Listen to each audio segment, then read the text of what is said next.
Hello, everyone. Good morning. Welcome to a wonderful, slightly little overcast day over here in Los Angeles County, but we do have an international flair going on today, so we're very excited for today. If this is your first time joining us, hello, my name is Sadie Uribe, and I'm the media producer for the Los Angeles Regional SBDC. The SBDC is a national program with over 1,000 locations across the country, helping to stimulate economic growth through business advising and development. The LASBDC offers no cost services through funding provided by the U.S. Small Business Administration, SBA, and from the California Office of the Small Business Advocate. It's your tax dollars at work. The Los Angeles Regional SBDC network operates 7 service locations throughout Los Angeles, Santa Barbara, and Ventura counties. Our services are also offered virtually. We are here to help. We empower small business owners by offering tailored solutions through personalized one-on-one business advising, cutting-edge workshops, and comprehensive programs, all provided at no cost. We are dedicating to supporting your entrepreneurial journey every step of the way. Well, Lori, I'm excited because I'm going to learn lots today. But I get excited for every show. I'm not going to lie. I learn something every single time. I know, it's kind of like a buffet. Each show I feel like has its own flavor. It's its own, and you never know until you go through the whole buffet and you start tasting it what flavor it will have. But each one is always so unique. I fully agree. Okay, guys, let's get going. We got a fun one today, as always. So I got a couple announcements to make, and Sadie, as always, will be putting all of the links into the chat. So first of all, here is my upcoming schedule for October. I've got the usual. Once again, a shout out to the Pasadena SBDC for picking up flow model, the Soul Prop one they have for some time. This is going to make a mainstream with the cash flow model. So thanks to them for picking that up. Upcoming shows next week, I have John coming on from Moving Minds.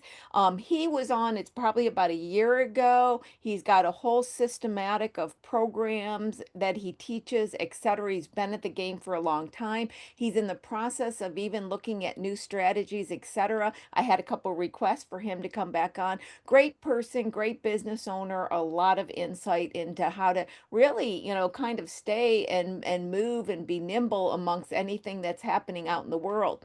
October 22nd, I have Zamara come on. Everybody knows she's our favorite HR person. I wanted her to speak a bit about this requirement to have special contracts in place when you hire independent contractors. That was a rule within the LA. I don't know about how long it was, the LA City, maybe a year ago, if I remember correctly. But as of January, it's been adopted statewide. It has a lot of different requirements. Of course, it does about the language that needs to be in the contract. In fact, I had a business in my private company just recently looking at letting go a long, long time person that they had as an independent contractor, and a conversation came up about this contract and the certain rules, etc. So it's a good one to know about, especially if you are hiring any independent contractors. Oh, and I should say before I end on that thought, it goes without saying we're going to have to talk about AB5 because there's no way we can. And to my surprise, there are still a lot of people that aren't familiar with it. So it's all going to be about AB5, independent contractors, etc. I'm sure they'll make some announcements about upcoming rules too for those of you who have employees. Okay, last week I talked about the fact that there was today, actually today, is the deadline to apply for the EIDL loan for wildfires and straight line winds, which Sadie's putting the information in the chat. I wanted to add something to that, and I'll show you guys real quick. I think I actually don't have it up right now. I might have, I might not. Nope, I don't. But Sadie will have the link, and you can go to the link. One of the things that I want to express about this, though, is that there was some confusion from a couple clients whether this was the deadline to apply or the deadline to ask for additional funds. So first of all, many of you don't even realize you can ask for additional funds. You can. Doesn't mean you're going to absolutely get them, but you can apply for additional funds. This is not the deadline to ask for additional funds. It is the deadline for first-time people applying. The deadline to ask for additional funds is 24 months from the date that you received the loan. Now, due up to the timing, many of you may have, some may not have, but may have used 2023 tax returns to apply for the EIDL, especially some of you that applied, early February. You didn't have the 2024 tax returns done. Now, some of you may applied at that time, but they requested the 2024 tax returns in order to complete the loan, but depends. Now, I have a few clients who their 2024 tax returns showed an increase in profitability, revenue, cost of goods, etc. In that, I said absolutely apply because that could be grounds to request an increase. They were thinking that if it went up, it was a bad thing, but the idle's not like I need a loan and now my sales increased. I don't. It looks at what costs do you need to be covered, and those costs were incurred in 2024 when there was the disaster. So it's a shout out to everybody that hasn't applied for the idle, do so today, and a shout out to people who got the idle to know that you can ask for an increase. And especially if you have an increase in your tax return, I say give it a try. As I always say to you guys, it's a very low interest rate loan that you can have a benefit of having it in your company. Now, I want to show you one more thing real quick, and this is going to be in the chat as well. This is a PDF format. This month, they really want us to focus at the SBDC and throughout the network on preparing for disasters. So this is an entire PDF guide that you can download and have available to you. I would say one of the things that personally, my personal opinion, that I saw during the disasters that seem to be for most people is, and I'm probably not surprising you by this, the fact that the amount of insurance specifically covering their house, but as well as their business, was not what they believed it to be. So it's always a good time to have a conversation with your insurance provider on a what if this happened, what if that happened. Especially in the homeowners insurance, I found that there was a lot of stipulations that I didn't know that was included in homeowners insurance, that really isn't going to make them 100% whole. Some companies could have really benefited from having what's called a business interruption insurance policy and didn't have that. So some of these insurance policies are, I'm not a big one on being overly insured. That's not my personality at all, which I'm sure a lot of people, could understand that to be about me. But there are some insurances that are so little to purchase that it's not a bad idea to have.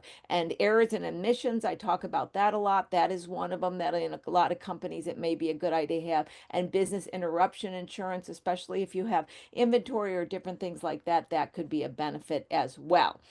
Okay, let's get to some fun stuff now. I'm very excited to have Simon Godding on today. He's presenting the Wealth and Wellness program that is powered by Skoll in association with the best-selling Wealth and Wellness book, provides complimentary, relevant, and specific resources, coaching, strategies, and techniques. Simon has a background in business operations and marketing and a heart for helping others. Simon blends insight, structure, and proven systems to guide entrepreneurs out of burnout. You all can relate to that, right? And into sustainable, a word I love, sustainable success. He's also a dedicated partner and father who knows firsthand the importance of building a business that works for your family, not against it. I think another real important aspect.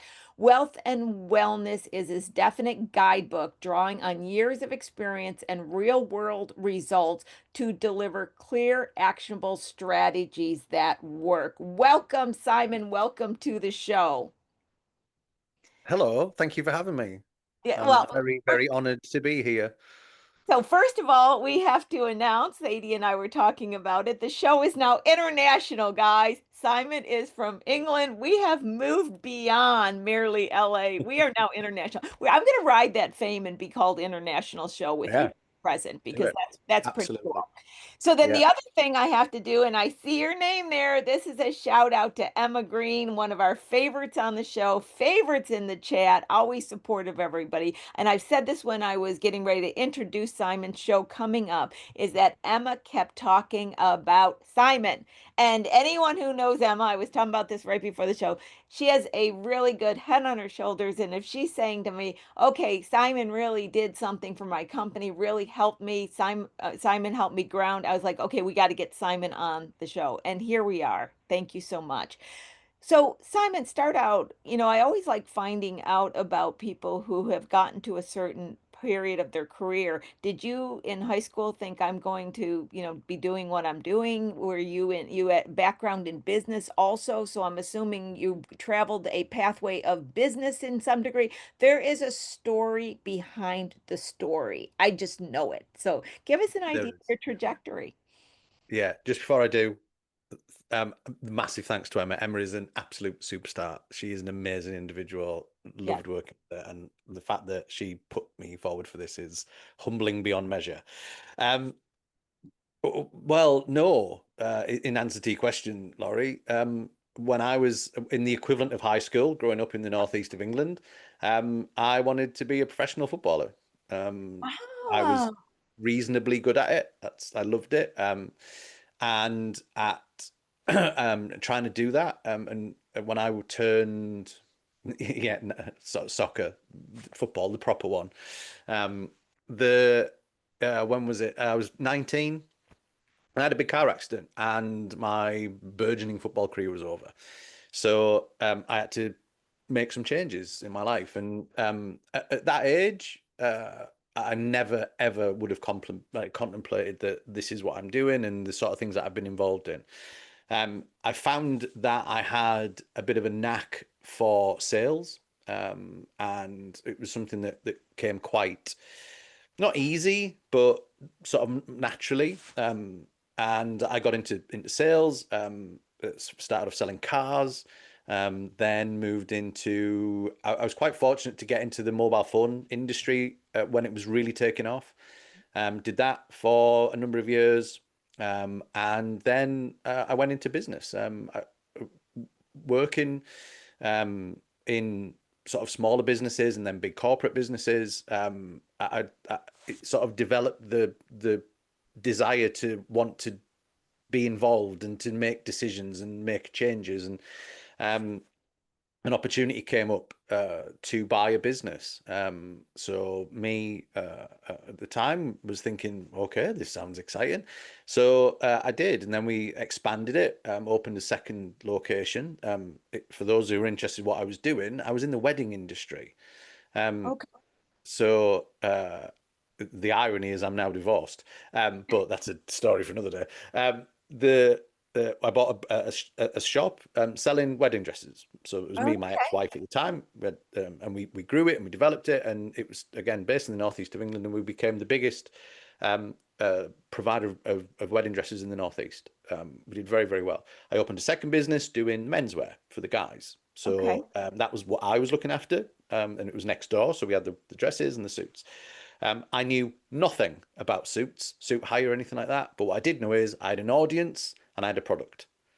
Yeah. So when the brides were coming in, they were like, "Oh, hey, who do you know that does suits?" And we were sending them to other Over places. there. So I was like, Yeah. "Hold on, we can do this." Yeah.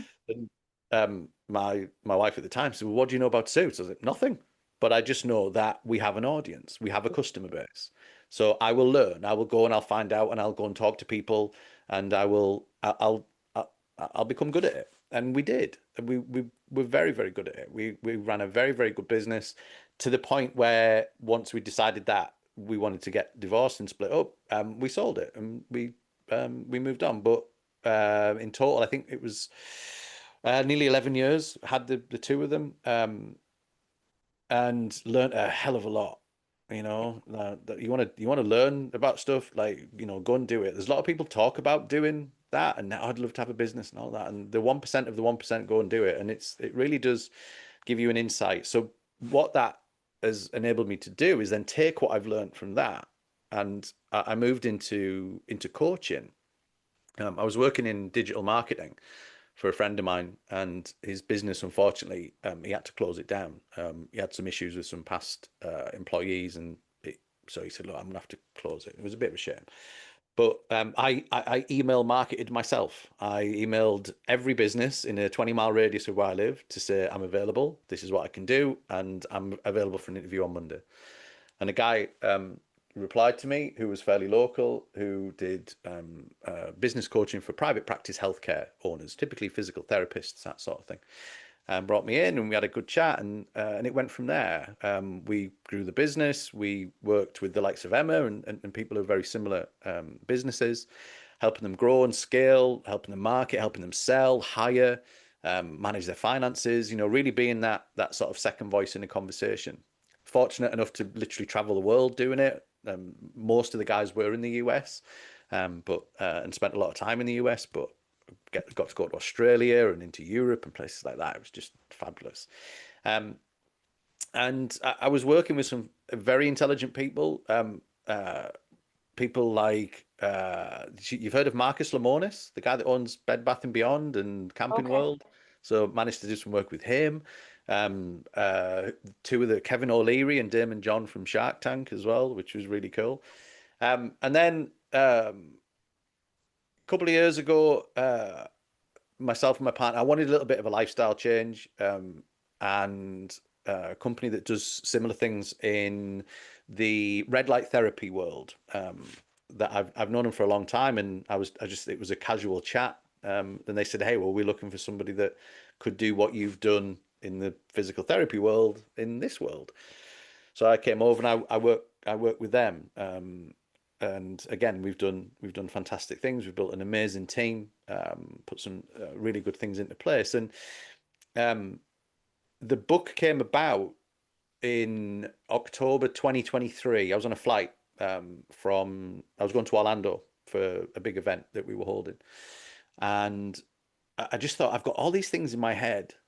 So I just got my iPad out and I started making some notes on the flight. And then I got back home and I said to Joe, my partner, I said, "Look, all these things that I've learned, and Mhm. I said I could probably write a book." And I thought it was a throwaway comment, and she went, "Okay, well, why don't you?" So "Well, I don't know how to write it. Like, me write a book?" She said, "Look, you've helped people write books. You've Yeah. helped business owners become authors. You Yeah. can do it." And I was like, "All right." And she said, "I'll hold you accountable because that's Mhm. what I need. If I haven't got ADHD, I'll be amazed. Like I get distracted by everything. But um, she said, I'll keep you focused. I'll keep you on track. Um, get it done." And I did. And it was published in April. It's done for a couple of reasons. The first one is entirely selfish because seeing that is the coolest thing ever. My name on a book is the coolest. Yeah. And then the second one is if that book helps one person do one thing 1% better than they previously did, it's all been worthwhile. It's not a lead magnet to sell $10,000 courses. It is not anything other than an operations manual. It says it in the title because most businesses don't come with operations manuals. And Right. mine isn't to say that this is a set of rules that you must follow and that if you don't, you will fail. It's my thoughts, my ideas, proven things, tactical, strategical, theoretical. Some of it's to help you think differently, and some of it is help you to act differently. Um, and the second one's on its way as well. Sneak preview. Awesome. Yeah, You about know, halfway through the second one. there is so much that you went through. I was taking little notes. It's like so much to unpack. But Mm. the thing that strikes me going back to the very beginning, I can imagine at age 19 having this promising, especially in your mind at 19, you were going to be a superstar, whether you were or not, you believed it. And having this car wreck, that seemed like the end of our life. And this happens to us throughout our life, something we believe, we expect, we're going for. It's the end of the life, it's the worst thing. And then you look back on history and you go, wow, look at all the experiences I had. And that's just a reminder to whatever happens to us, don't question the outcome. Let it just happen and see what Yeah. happens next. I just couldn't help but noticed on that. And then the other part I love about it is you have a similar background that I have in the fact that you went into sales first. And I always, when I was teaching at the universities and they would say, what should we do if we get a job? I said, become a salesperson first, because that will help you whether you're a business owner or not. And that is really the foundation of learning so much. And then going from small to large companies also gives so much insight. So I could see where you were starting to pick up the data and all the experiences. Now, a word you used that struck me, and it's more because of it being in England, is that here we talk about target market and everything in demand. But I love the fact that you were used the word I have an audience. Okay. Now, why I love that is I think so much the word demand and is there demand in the marketplace and everything. And it's gotten even the small companies to think that they got to get $1 million worth of market share. And the audience makes it such a simple, lovely, but exact word. Do I have an audience for my product or service? I couldn't Yes. help but notice the word audience that you use. Yeah. Um, It is an audience. You're right. it totally is. So where I wanted to go, I just had to comment on those things. They struck me as we went through this whole aspect. And we have somebody famous also, obviously with the different people you worked with and the different industries. So I had two things I wanted to go. One was I want to get more into the principles in the book and the principles that Mm. you go and stand in. But one of the things I wanted to ask you that I also noticed it could have just been by chance, Simon, but I noticed you cleverly had verticals. You had the physical therapy vertical, you had the red light, you had the wedding dress vertical, you had the men's Yeah. suits vertical, right?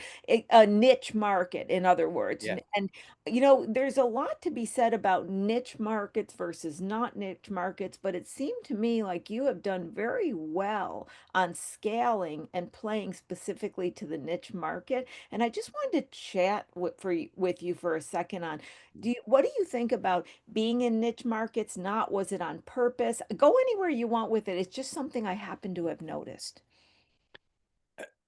I think you, it's very hard to be a specialist in generalization. Yeah. You can't Yeah. be everything. There's a great phrase in the UK. You can't be everybody's cup of tea because then you'd be a mug.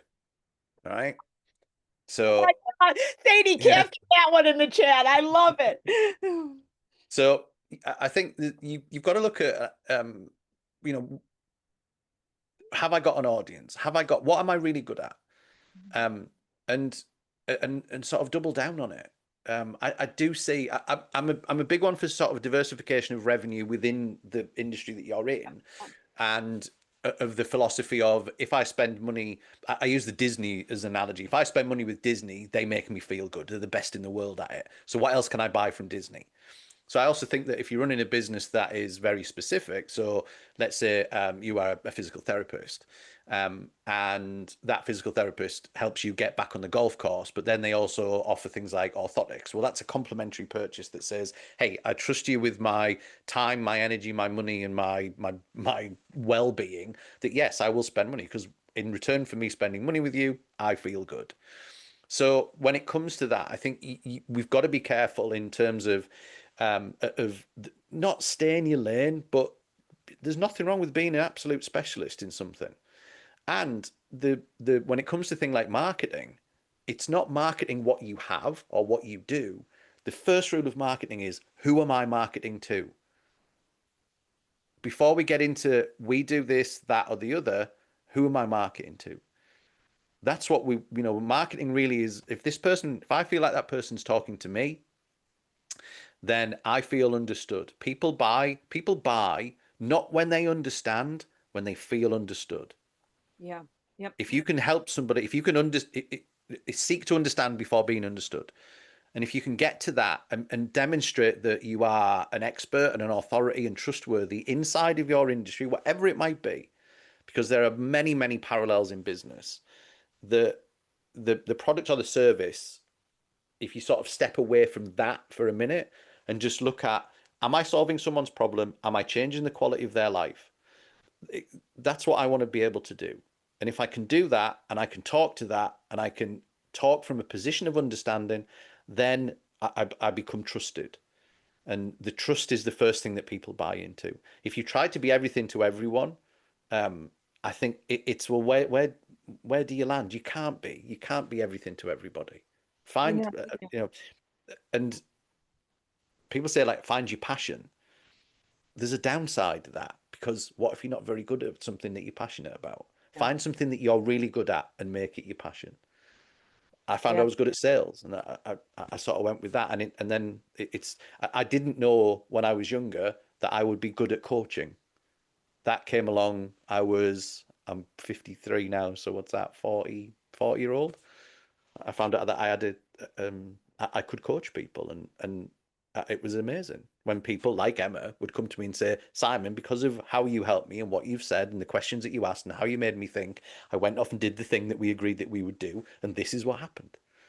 And that was Yeah, it. So I'm glad I asked this question. I had this just nudge to go this route because what I think is, over the years of my career, there's always been this question of, am I a generalist? Am I too much of a generalist? Am I more niche oriented? At one time, I was into strategic planning, so it was more general. And then when I finally yeah. was like finance, tax, legal structure, that's what I do, and that's what it really was a way for me to focus on where I'm doing it, where my audience is, etc.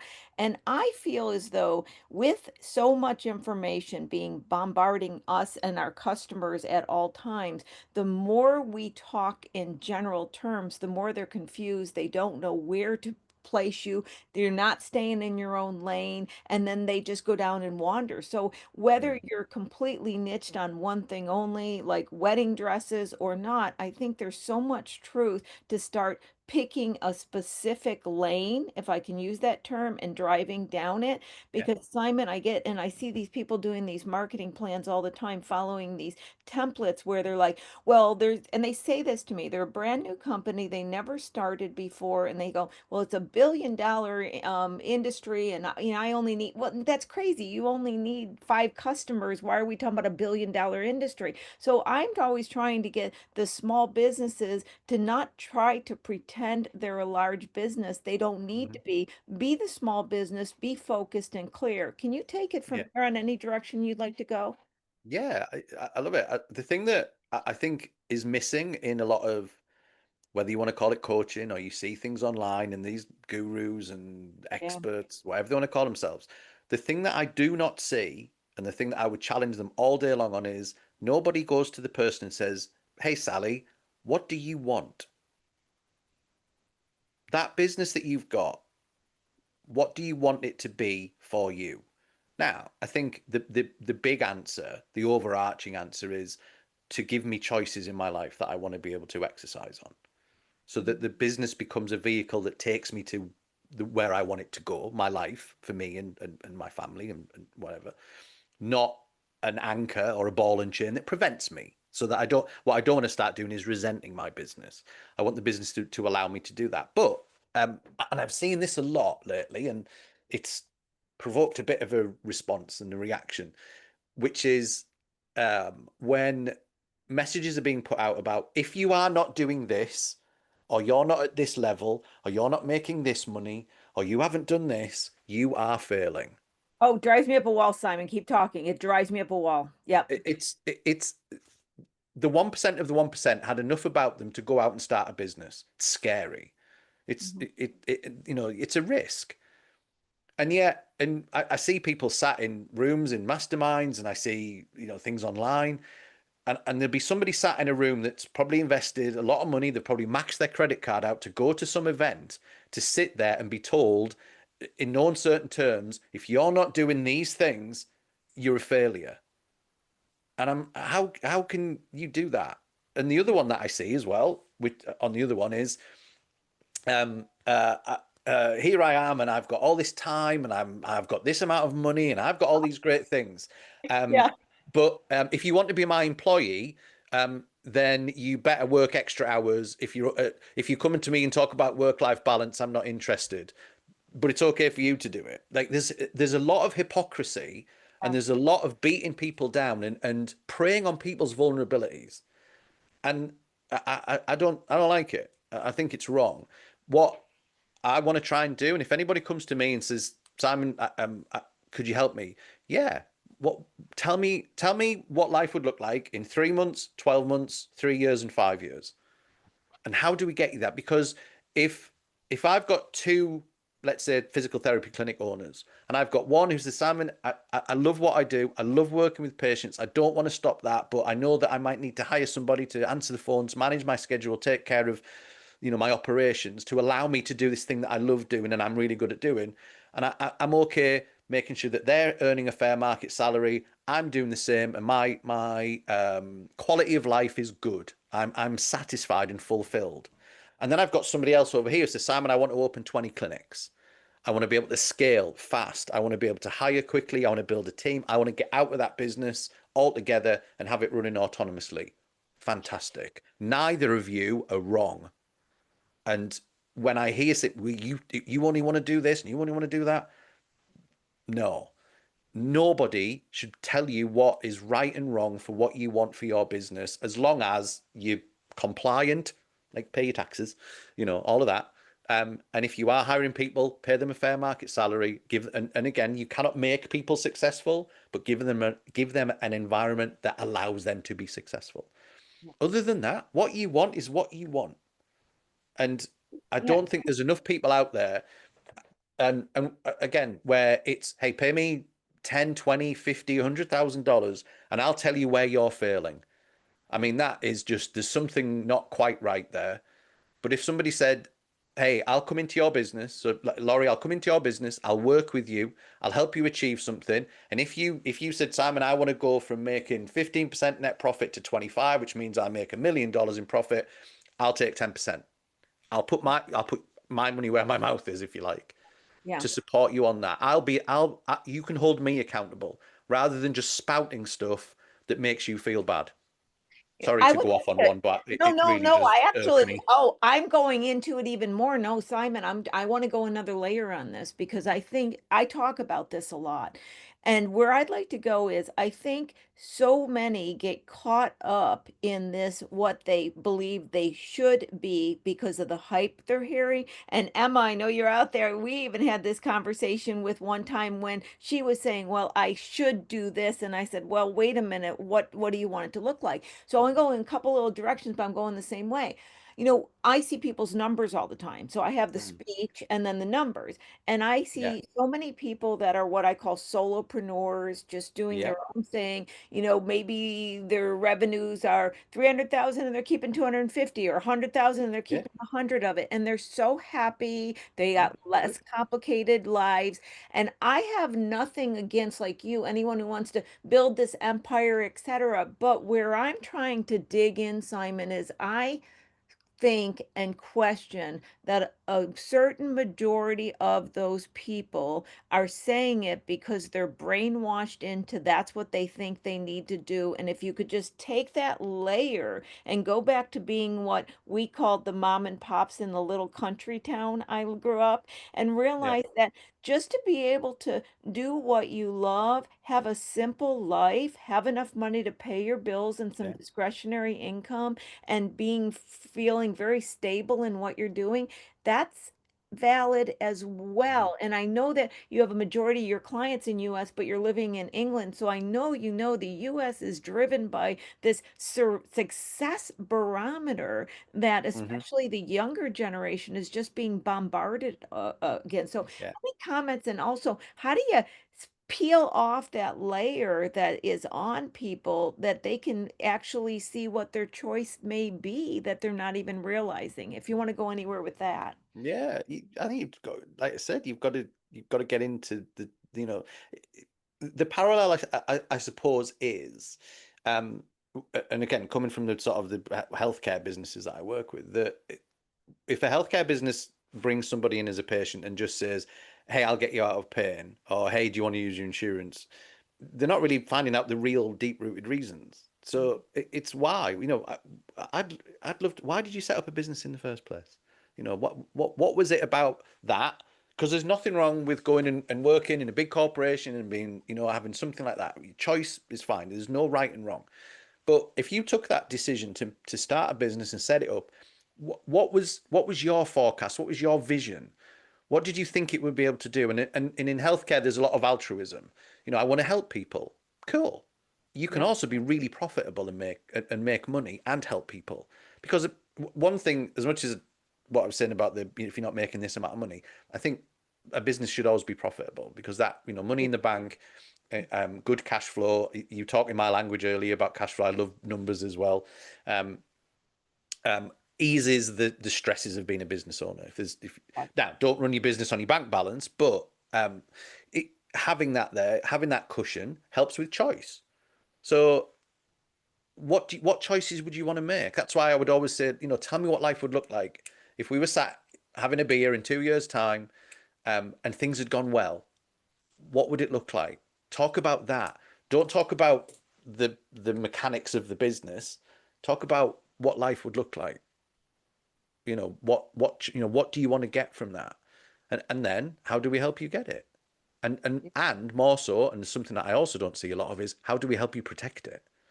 Yeah, yeah, yeah, exactly. Now, as you go through, I'm sure the book has this part too, as well as your experience, and I'm not trying to break it into the top five or anything like that. Mm, But if you were to start talking about the things that you're noticed the most, and go in any direction, I want you to be free to range here, mm, Simon. Things you notice people do, don't do, etc. I know that there's a commonality, a thread that you have yeah. seen that every one of our people in the audience could relate to in some way. So take it wherever Yeah. you see fit. I think any business that you're in, where there is an exchange of payment for goods or services, whatever the industry might be, that for every hour you spend on honing your skill, whether that's a clinical skill or a mechanical skill or a administrative skill, spend exactly the same amount of time on your sales skills and on your marketing skills. Okay. Now, that doesn't mean sales skills definitely. Marketing doesn't mean you have to do all your marketing, but I think the business owner should uh, sit sort of around the business. So the front end of the business is marketing. We need to bring people in. We need to. There's three parts to the customer journey: attraction, acquisition, and retention. Find them, get them, keep them. So we need to find them. We can't get them or keep them if we can't find them. So make sure that you've got marketing, and make sure that your marketing isn't something that just hangs off the end of your business. It's integral. Ideally, 7 to 10% of your revenue should be dedicated to marketing. Marketing is the gas pedal of your business. Without it, you're gonna struggle. And if you are relying, there'll be people on this call now that be like, well, I don't need to market because I do really good word of mouth and referrals, which is fabulous if you do that. Congratulations. Like what that is absolute cast iron proof that what you do is world class because you have people talking about you to such an extent that they will be prepared to bring other people to your business. But the downside of referrals is it dulls your skills in selling and sales. Sales it's the axe that chops down the tree. And if you've got a blunt axe, you'll chop the tree down eventually, but it'll take 10 times longer. You'll probably have to like bandage 10 times more fingers that you've cut off, and it's more painful. Sharpen the axe, you will cut the tree down quicker. So for every hour you spend on your skill for your business, learning, do the same with sales. Invest in that. Invest in how to ask people's questions. Invest in how to understand people's personalities and how the different people will act under different situations. Put the time into that because trust me, you could be the world's best at what you do, but if you can't sell it, nobody's going to know about it. So Right. get that front end, really powerful. Have a business that has too much demand is in a good place. Yeah. So that's what I would see. And the other one that I would say as a sort of a total other side of the coin to it is don't blame anything outside of your circle of influence. Don't It's blame not anything the outside your economy. It's not the economy's fault that your business isn't doing well. Yeah. Yeah, I love that. Don't blame anything outside your circle of influence. And I've always said, I remember as a kid watching, the news was on and there was some disaster, a hurricane or something, and somebody was talking about they lost their business and all this. And the next person was a construction person saying how it was the greatest ever. And that's what made me realize everything is always happening. It's just where are you and what are you Yeah, doing in that happening, if I can. yeah, I exactly. love the way that you expressed it. And can I also comment and Mm. ask you to comment on that? I think sometimes my joke all the time is People will say, okay, I've been married 40 years, I'm sick, I'm getting a divorce, I'm done, and they'll leave somebody, but they will go down to their grave with a business model that is costing them money, put them in debt. They're almost on the edge of being sick from it, and they won't, oh, I just got to hang on. I'm like, you'll leave somebody in a relationship, but you'll go to the grave for a business model. Yeah. Instead, Yeah. see yourself as an entrepreneur. People Mm, get so stuck that they won't change. And I think more so than ever with the change that our economy, mm, technology, you could say whatever, it's all sped up. You can't grab on to one certain product and service and ride it the rest of the waves. Do you see mm. that as well? I do. I think there's two sort of parts to that, and there's the one about when you said, if somebody's hanging on to something that isn't working, it's like the captain goes down on the sinking ship Yeah. when there's lifeboats spare. I think it comes down to a couple of things. I think the biggest enemy of the business owner is their ego, Yeah. and a Oh lot God. of it is that. It's like Yeah. I can't do that. I have to show, and all they're bothered about is what other people think of them. So true. And really, one of the best pieces of advice I ever got: what other people think about you is none of your business. My mother actually used to say that. And I love it. Like, so you have to pivot and you have to change and you have to evolve and you have to be fluid sometimes and recognize when something's not working and go, well, do you know what? I'd rather have done it and it didn't work than not done it and it would have worked. So we've got to have that flexibility of being able to, pivot and adapt. And that's absolutely fine. And be comfortable with vulnerability. Like, no, not all of us have all of the answers. But it's okay to go and do something and for it not to work. It's also okay to go and do something and it be really successful. And also people can't cope with that. Yeah. Oh, you're a business owner. When I used to run my business, I used to get introduced as, oh, here's my rich friend. I was like, who, is there somebody else in the room? Because it's not me. Like, I've got 12 people's salary to pay for and, Yeah. stock and the tax man and everything else. Like, I was doing okay, but it wasn't that great. And that's, there's this ideology of, oh, if you've got your own business, you must have loads and loads of money. So there is that. There's preconceptions. So that's hard to cope with. But there's that I think you do have to have a bit of like resolute. Like the Brits are a little bit better at it. We have the stiff upper lip. We're quite stoic.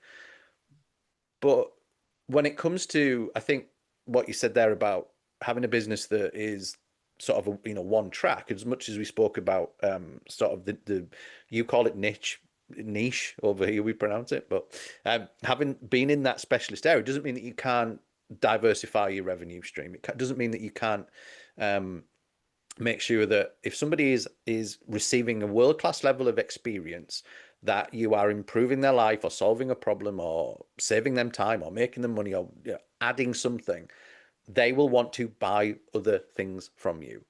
And because most businesses, they send people away. That's why I opened a second business, because I had an audience of people. For every bride, pretty much there was a groom and groomsmen. So I was like, Yeah. right, well, we're missing out. And I ran some numbers and I was like, we can make a go of this. So again, it just makes sense. And again, sometimes I think it's maybe because we're on the wheel, we're in the doing, that we're active, we're busy. How many times do we hear that? Oh, I'm really busy. Yeah. That we don't take time to stop and lift up and get to that sort of 10,000 foot and go, hold on a minute, what's going on? And sometimes we need a second voice in the conversation. We need an objective view. And That that's is what so I've spent the last 10 years being, and doing that and being able to say, well, I know you've thought this, but have you thought about this? And they're like, oh, the best thing I ever hear is when we have a conversation and somebody says, I never thought of it like that. Yeah, yeah, I absolutely. Now, Brenda, one of our frequent flyers, as I call it here a lot, she asked a question, and it's specific to the physical therapy type of Yeah. practice. However, I think it's a general that everybody always wants to know. So you can see it there. How do I make myself stand out, particularly in rehab services with Hmm. marketing, and when these disciplines are saturated with private practice? Now, I really Yeah. wanted to read her question as it is because my experience with Emma, and many of people have seen Emma on the show, she has done phenomenal in really She's creating amazing. this unique Emma. There's only one friggin' Emma, okay? Yeah. And she got the whole world to recognize it and different revenue streams. I mean, she's in a whole different world now. So I can see where she has gone with that. And I think everybody thinks that I'm amongst everybody else that's just like me. How do I become unique? So I think Brenda's question is Mm, a question so many have. I wanted to allocate some yeah. time to it for you. Yeah, I think I wouldn't get too much hung up on being unique. Um, but what I would want to do if I was looking at, you know, again, going back to what I was saying about things like the marketing, Yeah. um, and physical therapy as a an industry. I think the first thing that we have to understand is it Brenda? Was it Brenda? I can't see the question, Brenda, so I'm yep, sorry if I Brenda, don't want to yep. get people's names wrong. No worry, So Brenda, yep. Brenda, and anyone else who's on this call who is in private practice healthcare, physical therapy in I don't think in the history of the human race a person has ever went to their partner, "Oh, darling, do you know what we haven't done for ages? We haven't bought any physical therapy. Oh, I really miss it. Should we go and get some?" It doesn't happen. What is happening in households around the US and the UK and around the world is um, Simon is sat on the couch with a glum face, and Joe says, "What's the matter?" "Well, I wanted to go and play golf with Danny, but my back's still hurting." "Well, will you go and see Brenda? Because last time you saw her after your knee was bad, she looked after you, didn't you? You need to go and see her." Yeah, yeah, true. "Yeah, I do. I do. I need to. I'll get round to it. And then life gets in the way. And 3 weeks later, when I'm getting even more grumpy because I haven't played golf, say, "Have you called Brenda yet?" "No, I haven't." But when Brenda markets to me, and instead of and Brenda and anyone else, I'm not saying this is you, I'm not, because I don't know, but what I do see is when the marketing says, "We're a physical therapist and we're good at physical therapy. And if you want physical therapy, we're the people to come and speak to." Okay, so's every other physical therapist. How you're a commodity now. Yeah, And probably my only decision whether to work with you or not is A, how much you charge, or B, if you take my insurance. So how does Brenda set herself apart? Brenda talks to Simon. So Brenda puts marketing out that says, "Hey, golfers of the northeast of England," and because somebody asked me, I saw the question, "Where am I at?" I'm in the northeast, just south of mm, Durham, where they filmed Harry Potter. Um, wow, that's where I live. Are you in the northeast of England, struggling to play golf because low back pain is stopping you from doing the thing that you love? Well, here at Brenda's PT clinic, we are experts at getting golfers back on the golf course and keeping them. Brenda slam keeps dunk. golfers golfing Yep, slam because dunk. that's what I want. That's what I want. That's where my money will go. When Brenda looks at me and says, "Simon, you want to get back on the golf course?" "Yes, I do." "Because you've probably spent $2,500 on a set of golf clubs and $10,000 a year on your country club membership and all the other money that you're missing out on." "Yeah, you're right." Cool. Well, Simon, three things. I work with people like you every single day, and I'm really good at it.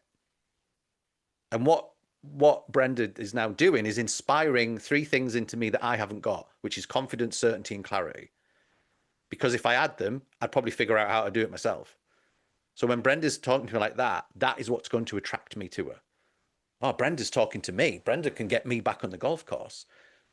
Another physical therapy clinic just told me that they were nice and friendly. Well, I'd expect that. But Right. when Brenda's talking to me and I feel like she's heard me, and again, I feel understood. Yep. And when Brenda says to me, by the way, Simon, if I get you back on the golf course, I can keep you on that golf course and I can help you swing that golf club a little bit more so you can take some money off your buddies when you play your Saturday four ball, what would that mean to you?" "Well, it mean the absolute world because at the moment my back's hurting, I'm grumpy, my kids don't like me, my partner's sick of the sight of me, and I'm Mhm. not doing everything that I should be doing." "All right, so there's more to this." "Yeah, there is."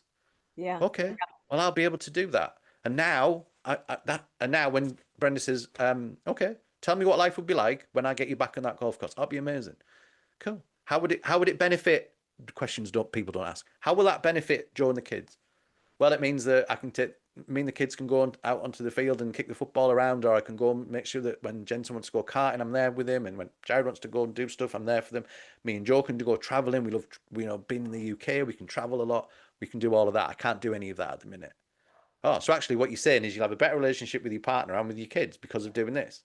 "Yeah, I will. Yeah." Now you come to mention it, and all Brenda's doing is increasing the value in my life, and all that's happening there is how much Brenda's going to charge me. The impact of that is going down. And Yeah. then Brenda asks the third point in the triangle, Simon, what would it cost you if you didn't do anything? What is the implication of not doing it? That's the cost. The price is how much money I give Brenda. The value is what I get. How bad does it have to get? And Yeah. that's what has, and that's, if you can wrap that up into a bit of marketing and into the message and into the first time that I call up, and that's the conversation that happens on the phone, and that people are asking questions of me and they make me feel like I'm important to them and that they want me to work with them and they want me to be a client or a customer or a patient. That's what you're going to get. Because what I'm seeing across not just the US, the UK, is mediocrity is becoming the norm. So it does not take a lot to become world class. Like, there's a chapter in the book that says you do not need to be much better to be much better, because most of your competition in all of your industries, they're not great. They're Yeah. really not. Service standards have dropped for various reasons, but I see it a lot when I come to the US and even in the UK as well. So you do not need to be much better to be much better. And when you can get into that and you start making me feel like, oh, these guys are great, I will keep spending money. Have I got time to tell a little story? Yeah, we do, Yeah. and I want to make sure two things because we got 10 minutes. I want to make sure you also get in there about the book and how you work with Yeah. clients. Don't want to get that Yeah. lost without, and I have No, one it's more okay. comment that I have to say on what you said so far. I remember when I started my company at 25, I had this slogan and it's always stayed in my head. It says, "There's no traffic jam on the extra mile."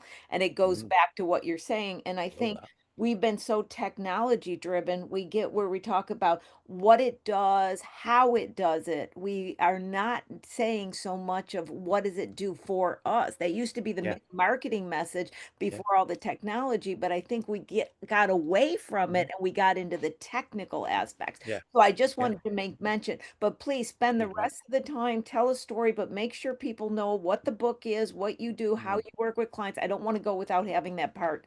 Yeah. No. So just on, we talked about marketing. Um, in fact, I'll condense the story. Yeah. The When somebody comes in to all the business owners, when somebody comes into your world, whether they're a lead or a referral or somebody who spends money, they are a customer, and they are always your customer, unless you determine that they're not a good fit for some certain reasons, whatever, and you remove them from your business. But they are always your customer. Very rarely they'll spend money, but they are always your customer. Always treat them as such. Keep in touch. If you're not sending people weekly emails, if you're not calling people up, doing what we call gas calls or gas text, GAS, I'll let you determine what it stands for. Do you want to have a guess? I Um, don't, I don't, I'm not it stands for sure. I give a should. shit. It's right. Oh, I love it. Yeah, the give a shit call. Hey Simon, how was the golf last week? Oh, thanks, Brenda. Yeah, my back's feeling fantastic. It's that you're staying in touch with people. So little story. 2 years ago, 2 years ago, last year. Sorry, last year. We're in 2025. Yeah, 2024. We booked a cruise. So we were going to fly to New York. We were going to sail out of New Jersey down to the Bahamas. Me, Joe, and the two boys, and spend another couple of days in New York. A week before we were due to fly out, Jared, one of my sons, got pneumonia and he couldn't travel. So he is my ex-wife's son as well as mine. So he had to stay in England. Everything was paid for. We had a bit of a back and forth, and eventually we decided. And Jared even said to me, "Dad, go and enjoy your holiday," which nearly I was filling up.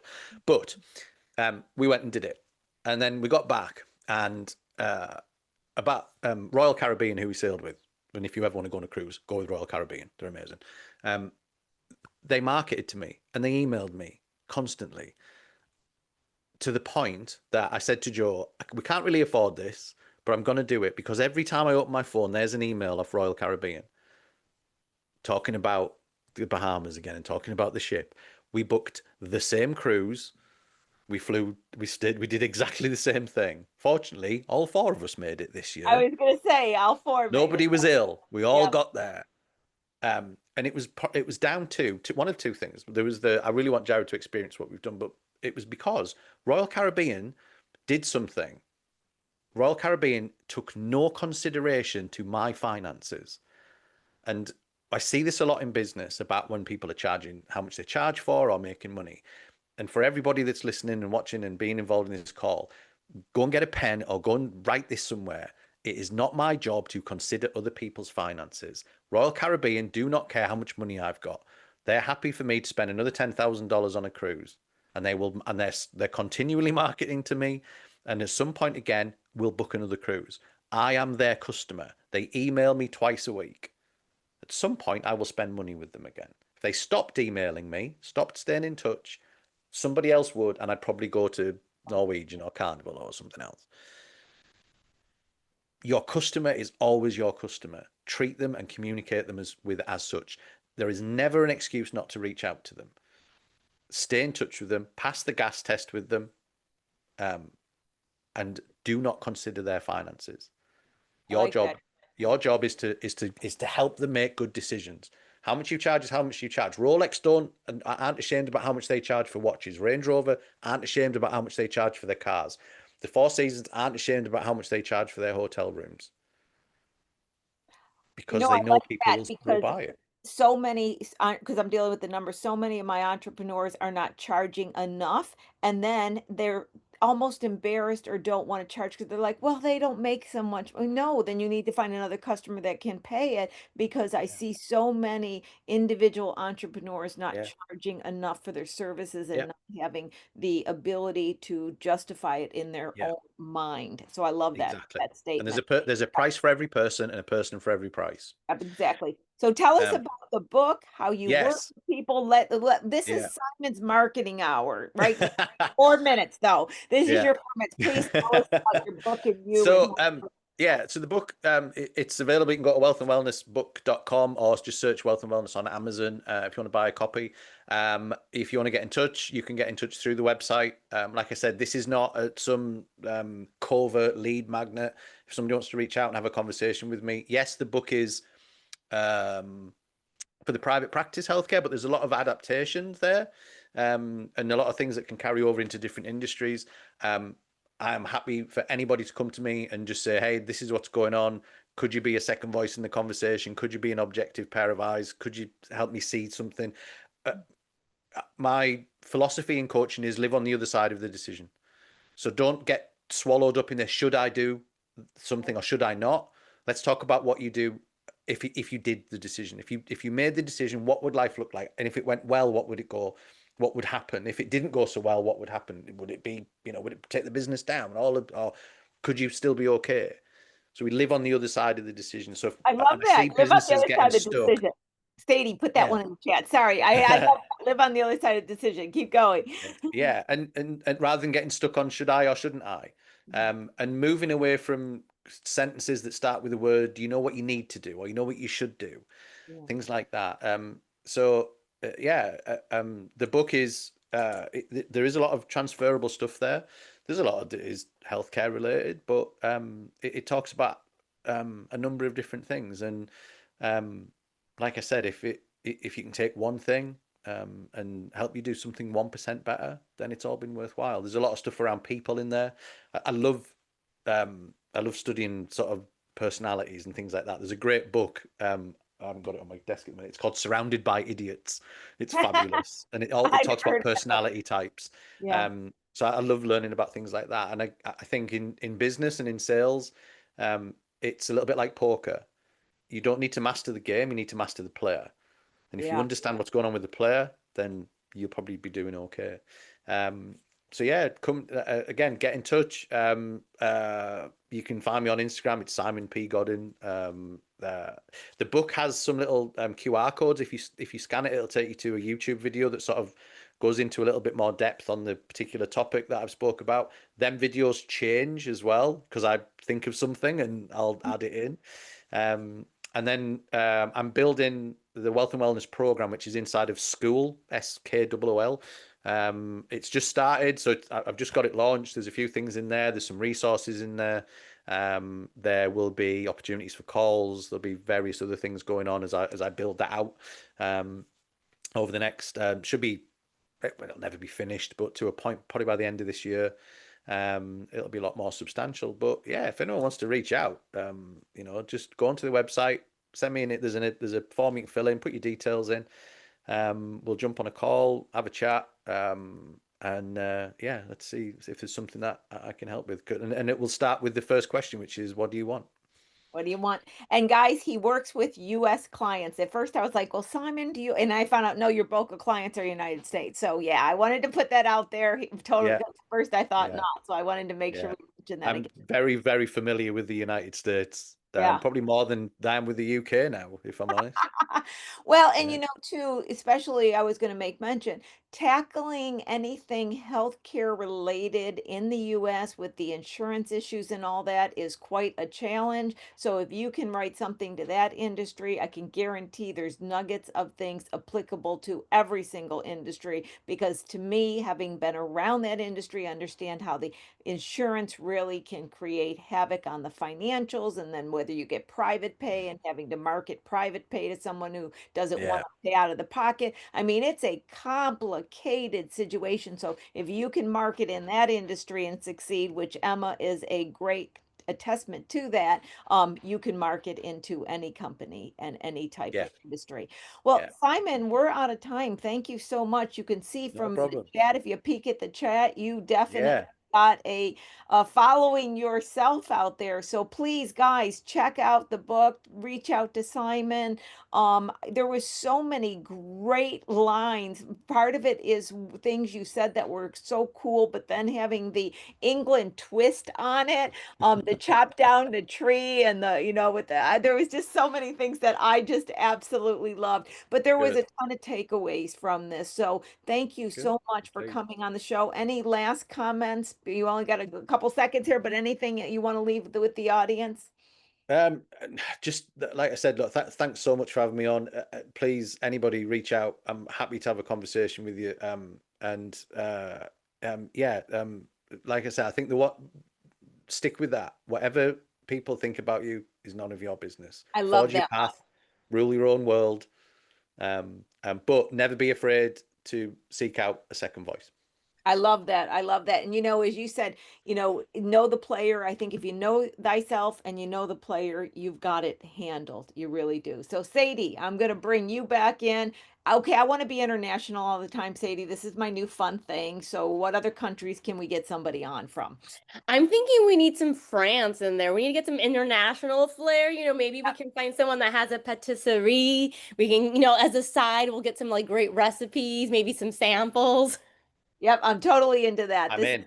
Yeah, yeah, Right? we got a whole new level here. Well, guys, we have gone over. Thank you again to Simon. Thank you, Emma, to suggesting Simon to be on the show. You never know what you're going to hear on Small Biz Talk with your host, Lori Williams. Thank you to the frequent flyers and everybody else. See you next week. Bye, everybody. Bye, Simon. Thank you. Bye, everyone.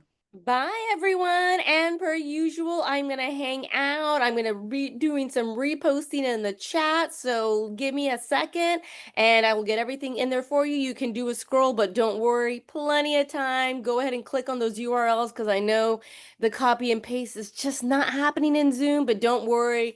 I'm going to go through, drop everything down, or you can scroll. Let me know if you need anything, and we're here. Okay.